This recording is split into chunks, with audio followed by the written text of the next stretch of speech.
Good evening, everyone online, and everyone here in the studio.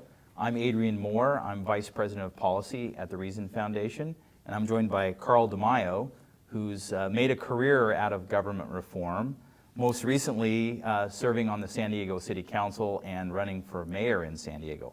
And we're going to talk some tonight about issues in California, and specifically about pension issues, government pension issues in California. We've started something here at Reason we call the California Reform Initiative. We have this crazy idea that maybe even California can be turned around, and even California can be saved from, in a sense, the ravages of overlarge government. So I guess my first question, Carl, is how crazy is that? Do you think California can be saved? Absolutely. We're quickly running out of money in the state of California. We've been running out of jobs by driving investment and businesses out of our state. We've run out of services and infrastructure, and we're quickly running out of time. And so it can be turned around. California can be saved, but it requires immediate action and a commitment by our political leaders to actually make serious structural reform. Not transactional reform, but transformational reform, rethinking how we operate as a state, rethinking how we create conditions where people want to move to California, want to raise a family, they want to start that first business, they want to invest, they want to hire that first employee, they want to hire that 15th employee. And so those issues can be addressed if we have a real and genuine commitment by political leaders to do the right thing. And that's what the project's about. The project's about generating bold ideas on how to solve California's looming challenges. It's about raising public awareness so that Californians know that they don't have to accept a failed state, that we don't have to accept the fate of higher taxes, more regulation, and less services, a diminished quality of life. And that they can be part of the solution, that the people can take back control of their government, whether it's their local government at City Hall or whether it's their state government in Sacramento, and position our state for success again. So it's going to involve, I think, not only the idea generation in a number of areas, but it's going to involve a public education, a public mobilization process to put pressure on political leaders to take action on reform. Well, there's a lot of issues where I think any individual online or in the audience could say, oh, I think California needs to fix this, or, there's a lot of potential worst problems in California. I think you and I have agreed that, that the government pension problems and the unsustainability of the benefits that have been promised and the inadequacy of the investments that are being made to pay for those benefits is a tangible, immediate problem that not only has to be addressed, but probably can be addressed if enough people sort of realize the scope of the problem and the potential solutions. So I want to get into that a little bit. And I guess the starting point is most people have no idea really. They may have heard government pensions are a problem, but they don't know how big it is nationwide, and how big it is in California. So could you explain that a little bit? Sure. The government pension crisis across the country is a $3 trillion crisis using today's numbers, using what we know today, $3 trillion. And to put that in perspective, you would have to pass 6 tax bills that we just passed in January, the big tax increase in Washington, 6 of those bills to pay for the $3 trillion over the next 10 years. In the state of California, you're talking about roughly $500 billion in debt, $500 billion in liabilities. Those are big numbers, $1 billion here, $1 trillion there. But let's really point out the impact to people's lives day to day. What it means is higher taxes, higher water bills because most of our water is delivered by government systems. It means less services. It means a commute in the morning that is clogged with potholes. It means less after-school programs for our children. Go down the list of things that people look to government to be at least involved in, if not providing. And you will find that these programs have been cut back year after year after year. And yet government's collecting more and more money year after year after year. So we're spending more and we're getting less. And that's really I think the best way to show the impact of pension costs that are skyrocketing will be the loss of services that we've seen in the past decade and the higher cost of living, higher cost of operating in every location in the state of California, city, county, and of course the state government. If you don't reform government pensions, no tax increase is going to be big enough. No service cut will be deep enough to avoid bankruptcy. You can continue to raise taxes, you can continue to gut services, and we will still be bankrupt. And that's why this is the most important issue to start with. And I also believe that by solving the pension crisis, we will build capacity, we will build public trust and participation, we will build a governing majority that will allow us to tackle other issues down the line. You know, you get pensions reformed, then let's turn and look at other areas of waste in government. Can we open up government services to outsourcing and competition? Can we look at public-private partnerships? Can we look at decentralizing services to a local level? Can we embrace technology to deliver services and to interact as citizens in a dramatically different way? Those are easy challenges. If you can overcome the resistance to pension reform, the government employee unions, the fact that the politicians and the judges benefit from these pensions themselves. If you could overcome that, many of these other issues are much more are more easily accomplished because you have success at your back and you have really overcome perhaps the biggest obstacle to reform in the state. Well, I first really realized myself how severe the government pension problem was when, in order to write a column for my local newspaper, I had to calculate the fire department pension costs into the future. And what I realized is that by the time my first kid graduates from college, the fire department in my community will be paying more money per year to retired workers than they will be to people who are actually working then. And so, you know, nothing could be more unsustainable than a system where over time you're paying more and more people who are not working and few people who are working. That system's just going to collapse. So I want to break down a little bit how we got into that pickle. And what I hear a lot, and I think represents sort of the common views, is this a question of that the government has just set benefits too high? Or is it that that the benefits are reasonable, but they're simply not putting enough into the investment funds that are supposed to pay for those benefits on investment returns down the line? Or is it some combination of the two? Well, if you listen to the people who are trying to defend the status quo, the government employee unions, they'll say there is no crisis. That if you just pump a little bit more money in, and we have a couple more investment gains, if the stock market does a bit better, that all will be well. It's sort of like that gambling addict who thinks that if they just could get one more buy-in on the poker table, that they will get that perfect hand and they'll be able to get on that winning streak. It's simply not sustainable. It's not been the investment losses. It's not been intentional underfunding, although that has occurred in these pension systems. It's been the spike in benefits. It's promising too much.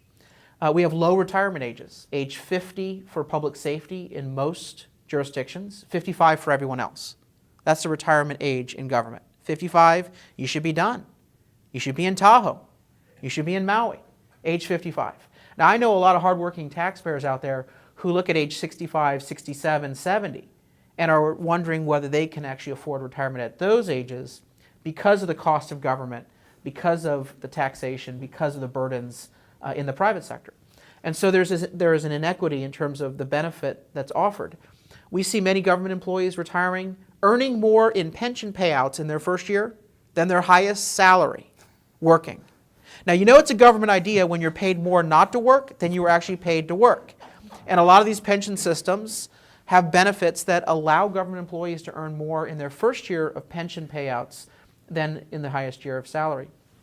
We had a study done in San Diego where I asked the Mercer Actuarial Company, what does the average city employee get if they have 30-year service? The answer was the average city employee, 30-year service, not police and fire, we're talking about a blue-collar or white-collar employee, will receive 129% of their highest salary for life. 129%. And we have a number of other abuses in the system. For example, in San Diego, individuals are allowed to retire in place. And during the last 5 years of their employment with the city, they enter a program called DROP, Deferred Retirement Option Plan, where they receive not only a full salary, but they receive a full pension simultaneously. And these DROP pensions, or what we call double dippers, they are able to then retire and receive their base pension plus a 25-year annuity funded off of the DROP proceeds. So you keep peeling back the onion and you find abuses. Pensions are calculated not on the last salary, regular salary, but they are calculated based on all compensation. Bonus pay, add-on pay, specialty pay, vacation pay, sick pay, to spike that pension calculation. In the city of San Diego, we had an example of innovation where our parking meters used to have attendants going around on foot, giving tickets and checking the meters. Well, in past decade, the city decided to get scooters. And these scooters were given to the employees, and the idea was that we would make this investment, make our employees more efficient, they can get around quicker, put those tickets on the cars quicker, and it would be an easier work environment for them because they're not walking, they actually are just driving a scooter. The union said, thank you very much, we appreciate this device, but you know it takes a very talented person to drive a scooter. And as a result, we believe our employees should receive scooter pay. Scooter pay is about 5% bonus pay annually. Now, for some of the unions, these people receive scooter pay even when they're not driving the scooter. If you're on vacation, you get scooter pay on vacation. And of course, when you retire, you get your scooter pay added to your final compensation. So, you know, you can't make this stuff up. In the private sector, it just doesn't happen.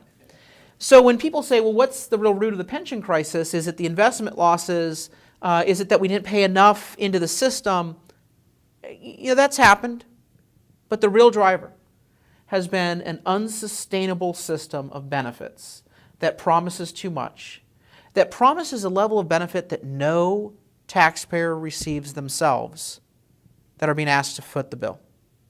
You don't see this happening in the private sector or the nonprofit sector. You see it happening in government.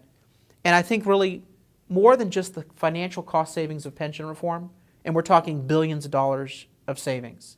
Savings that can be put back into programs and reducing the cost of government. The real issue here is fairness and equity.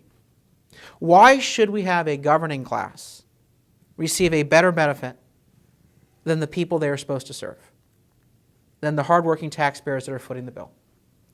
And might I add that the politicians typically receive the sweetest, the best benefits. In the city of San Diego, when we did an examination of benefit payouts, we found that our youngest pensioner started earning his pension at age 31. I was shocked. How can someone at age 31 receive a pension? Well, it was a city council member who was convicted of a felony and ejected from office, and of course, automatically started receiving a pension on day one after the conviction. And that's because the city council members, the politicians, set their retirement age at 0. They start receiving their pension immediately upon leaving office. We see other politicians that have left the city council after 8 years of service. They are termed out. Then they go get elected to the state assembly or the state senate.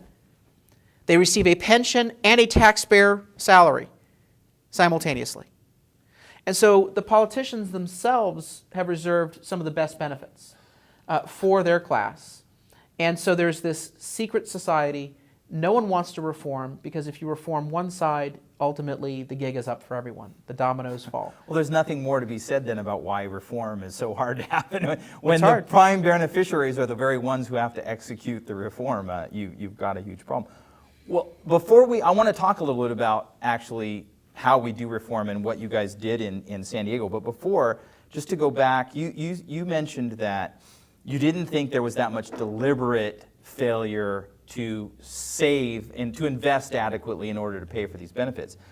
I'm not so sanguine about it. I think a lot of city councils have accepted reports from staff projecting fantastic market returns for their pension plans that none of them would accept from their broker with their own personal investments.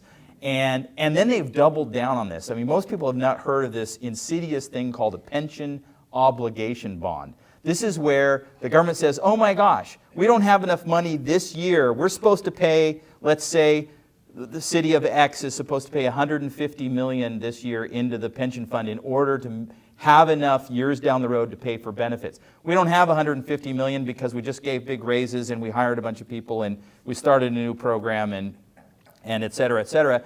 So I know we'll sell some bonds. So we'll borrow the money to pay for a future debt. So we'll double down on the debt with double interest compounded. And this has become a common practice now in California. Absolutely. But again, you see that happening. It's a major problem. But the root cause of all of that continues to be promises that cannot be sustained. Benefits that we would never see in the private sector because business owners, the private sector executives, nonprofit managers know that if they were to give these benefits away, they'd go bankrupt and they'd probably go to jail. In the government sector, you have seen two things happen to try to mask the debt. One is they use rosy scenarios on investment returns and rosy scenarios on liabilities. So they are assuming 8%, 7.5% guaranteed annual return on investment every year for 30 years, in each and every year. Now, if you can make 8% a year or 7.5% a year guaranteed every year for 30 years, I'm giving you my money right now. And so there are rosy scenarios. In the city of San Diego, we also have a policy called surplus earnings. Now, in a defined benefit plan, I don't know how you can have something called surplus earnings, because in good years, you should keep your surplus earnings, your investment gains, for years where you're naturally going to have a market downturn, so that you average out to a stable rate of return. Well, in the city of San Diego, we give our retirees a 13th check to pay out those surplus earnings. So it's a very abusive system. And then, of course, as you mentioned, the pension... So they get all the upside and the taxpayers get all the downside. The pension obligation bonds. The pension obligation bonds, again, is paying one credit card with another. Right. And these came into use in the 1980s, where politicians would say, well, not only are we cash poor, but I think we can beat the market. You know, we're only going to pay 5%, 6%, 4% on the pension obligation bond because it's a municipal bond. And we believe that we can get better than 8%. Maybe we get 9% return this year. Maybe we get 10%. And so we can actually make some money and put that money into paying down our liability. And so the Government Finance Officers Association, which tends to look at things from a government point of view, even they had to admit, this is like a poker player going to a loan shark to double down on his last hand. No, I think it's actually worse than that. It's like me going to my credit union where I can get a low-interest personal loan in order to invest in the stock market because I believe that I can beat my loan interest rate with my stock market gains. I mean, if that worked, who needs capitalism? We could all just be rich. It's a sweet little turnaround, and it doesn't work. You brought up jail, and I've thought of this a number of times when I look at this. If any private sector CEO or board of directors made pay decisions for their employees based on what they expected to come in the coming year and predicted revenues and expenses for the coming year and failed so abjectly both in terms of the return on the benefits and the return on the investments so that they lost money, they would be turfed right out by the stockholders of that company. And yet we've got city government after county government after state government here that makes that mistake over and over again, Nobody even knows. Well, we only have a little while left, so I do want to talk about reforms because we've said enough about how big the problem is, I think. In San Diego, right now, San Diego is probably the brightest and most shining example of what can be done in pension reform. There's a long ways to go, obviously, to get through executing all of those reforms. But can you talk just a little bit about what did you guys change in San Diego, and maybe a little bit about what was, other than the obvious, the unions, the biggest barrier you were up against? First, we closed our pension system and decided that we would give our city employees the same benefits that taxpayers receive: Social Security and a 401k. And we benchmarked it to the penny against what the Department of Labor has measured in San Diego County is the average contribution that an employer provides for a 401k. So to the penny, it's dollar for dollar equality. And that also requires that we pay our bill when it's due, that we pay a defined contribution each and every year, and that there's no hidden liability that bites taxpayers down the line. Second, we are the only system that figured out how to reform existing government employee pensions. And I really, if you walk away with only one bit of information out of this webinar, know that pensions for existing employees can be reformed. Now, the politicians and the government unions will want you to believe that that's all set in stone, that there's no way to reform it. But we have shown in San Diego that there are many ways to reform it. First and foremost, we decided, hey, we may not be able to change the formulas and the benefits directly, but we can charge you 100% of your fair contribution for the benefit. Amazing thing happens when you charge someone the cost of a Cadillac. They start asking about the Yugo. They want a more affordable model.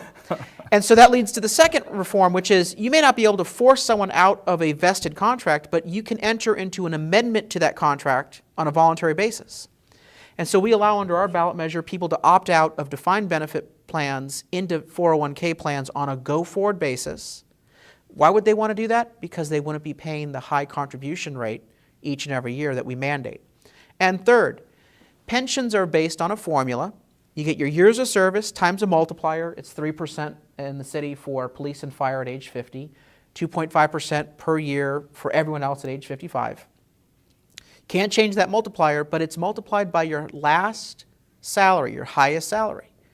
What we decided to do was change what that last salary would be. We said that it would only be based on the base salary, no bonus pays and specialty pay. So the scooter pay, sayonara, it's gone. And second of all, we froze the assumed increase in pay.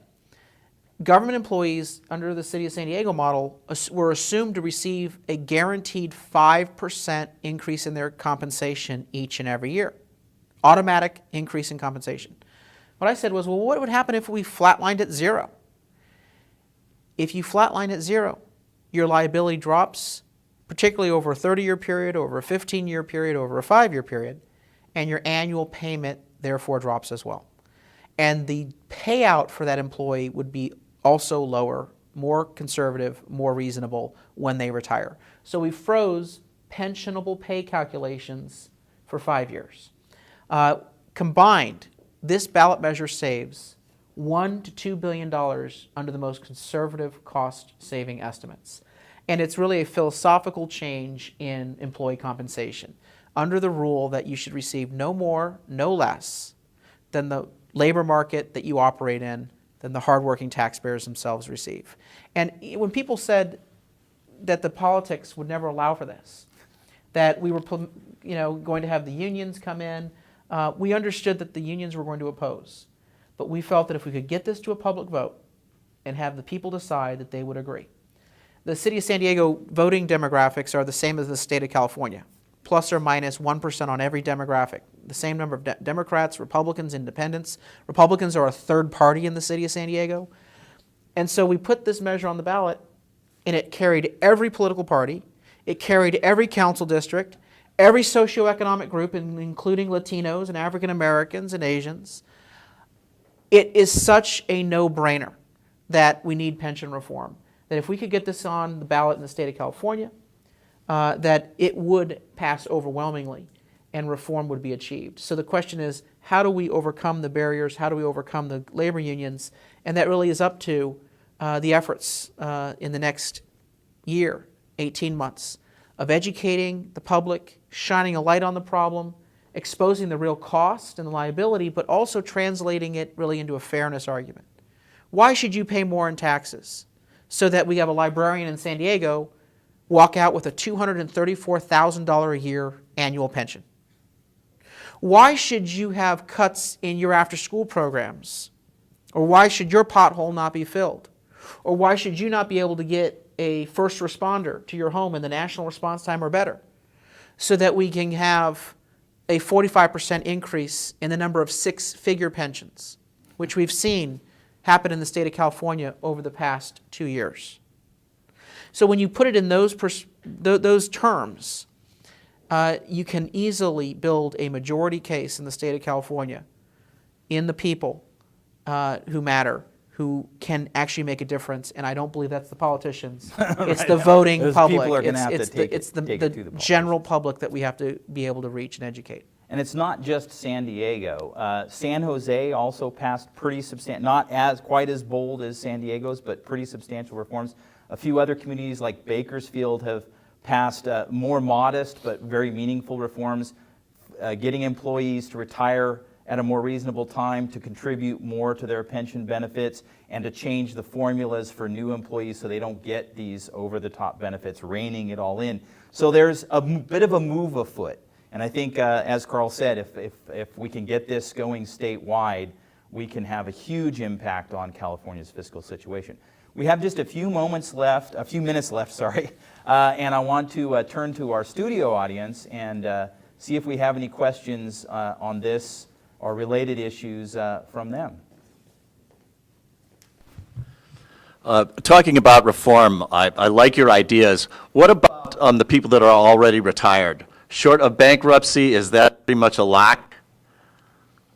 Well, for individuals that have already retired, it's very difficult to reform benefits. And so we've always said there are three classes or three opportunities for reform. There's new employees, which should be a no-brainer. We ought to be doing that yesterday. There's existing employees. You can implement reforms as we've done in San Diego to slowly reduce the debt and slowly reduce your annual cost of pensions. But for people already retired, legally we haven't found any options right now. And even in bankruptcy in the state of California, the state constitution presumably provides an ironclad guarantee for vested benefits, particularly for people who are already retired. So we have focused on the first two areas, new employees and existing employees, and I believe that you are able to fix the financial crisis in pensions with just those two classes. Is it fair? No, it's not. Because there are a lot of six-figure pensioners that are out there. There's that ex-politician earning a pension starting at age 31. But as much as we'd like to change that, the law does not allow us to do that. And so we want to make sure that we are implementing reforms that stand up in court, get those locked in immediately, and then see if we can address some of the structural problems with the existing retirees. I think there's also a fairness argument for the vast majority of employees. Many of them earn, particularly who retired prior to 2000 in the state of California, before benefits were spiked by many jurisdictions. They earned modest pensions. And in fact, their retirement security is threatened by all these new benefits that have been voted in. And so there's a sense of equity that people have already retired. Let's try to facilitate and protect and reform the system and avoid bankruptcy for those individuals.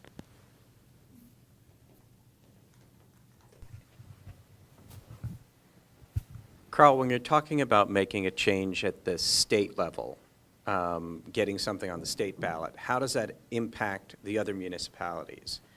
Can the state mandate how a city calculates their retirement benefits? The answer is yes, the state constitution can put in place reforms on both state and local governments. The concern I've always had is that the state legislature has been going the opposite direction. They're always passing bills that make it more costly and more generous for these pensions. And so by moving it through the initiative process and putting this in the hands of the people, there's an opportunity to reset the clock statewide. The reason why statewide reform is also necessary is that you don't want to have competition problems, where San Diego reforms its pension system and then a neighboring city like Chula Vista or Escondido, they decide to continue with an unsustainable system, and they're able to attract employees away on the basis of promises that will never be kept.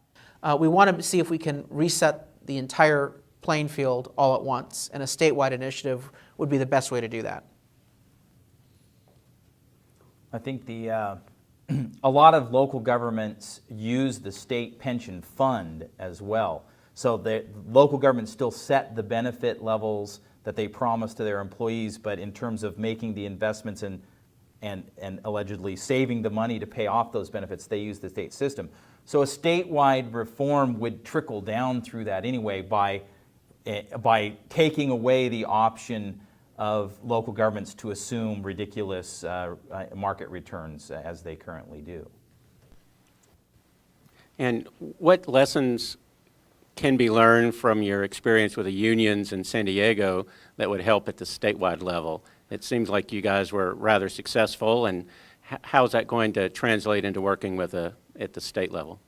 First, the biggest lesson was that as bad as you think it's going to be to face the unions and the opposition tactics that they're going to use, it will be far worse. I never imagined what they would do to try to stop our pension reform initiative. They knew that if we got this qualified and put it on the ballot, that it would pass overwhelmingly. So what they decided to do was try to disrupt the constitutional right of the initiative process itself by blocking signature gatherers from collecting signatures and intimidating people working on the campaign, intimidating members of the public who were interested in signing the ballot measure. They took out an ad during the period of time when we were collecting signatures on radio, warning people that if they signed a ballot measure, their identity would be stolen and sold to India.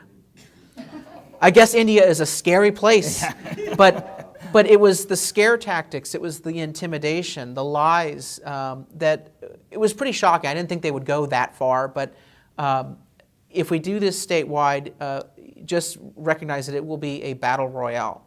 Here in Los Angeles, former Mayor Dick Riordan sponsored a pension reform initiative to go to, I believe, a 401k-like system for the city of Los Angeles, which is also facing a fiscal crisis. He encountered the same resistance, the intimidation, the blocking efforts, the protests, and as a result, his signature drive fell short. He had to discontinue it. So this will be a full-on campaign from the moment it is filed, the moment people try qualifying this initiative, because the unions know that once this is put on the ballot, once people are allowed to vote on reform, it will pass overwhelmingly. No amount of campaign money that they put into a campaign against the measure will succeed because people recognize we're in a crisis and we need to make reform. Well, we're a little over time, so we're going to have to stop here. I want to thank again everyone watching online and thank our studio audience, and most of all I want to thank Carl for the work he's done so far and for joining Team Reason. Absolutely, excited about it.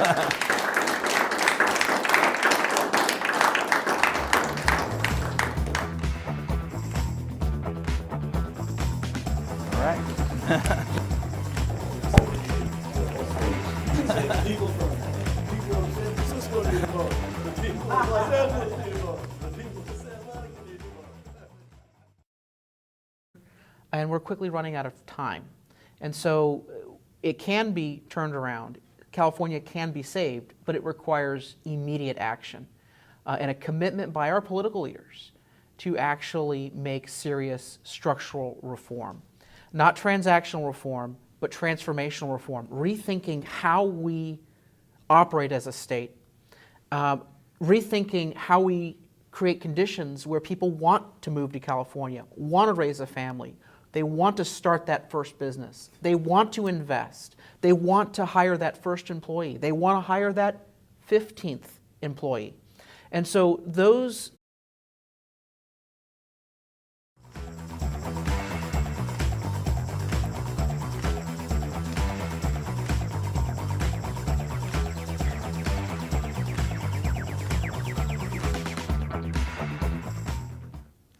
Good evening, everyone online, and everyone here in the studio. I'm Adrian Moore. I'm Vice President of Policy at the Reason Foundation, and I'm joined by Carl DeMaio, who's made a career out of government reform, most recently serving on the San Diego City Council and running for mayor in San Diego. And we're going to talk some tonight about issues in California, and specifically about pension issues, government pension issues in California. We've started something here at Reason we call the California Reform Initiative. We have this crazy idea that maybe even California can be turned around, and even California can be saved from, in a sense, the ravages of overlarge government.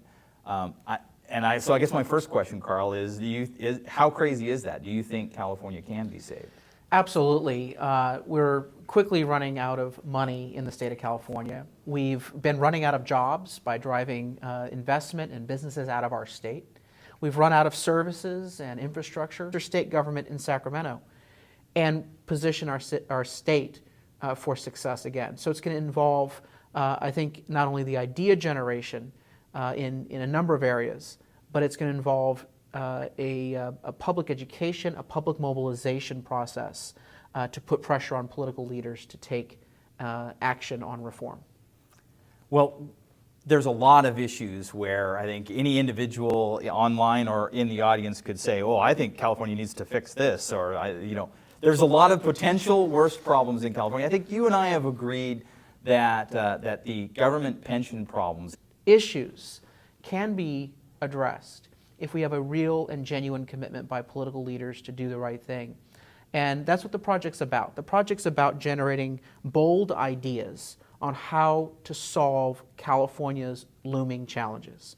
It's about raising public awareness so that Californians know that they don't have to accept a failed state, that we don't have to accept the fate of higher taxes, more regulation, and less services, a diminished quality of life, and that they can be part of the solution, that the people can take back control of their government, whether it's their local government at City Hall or whether it's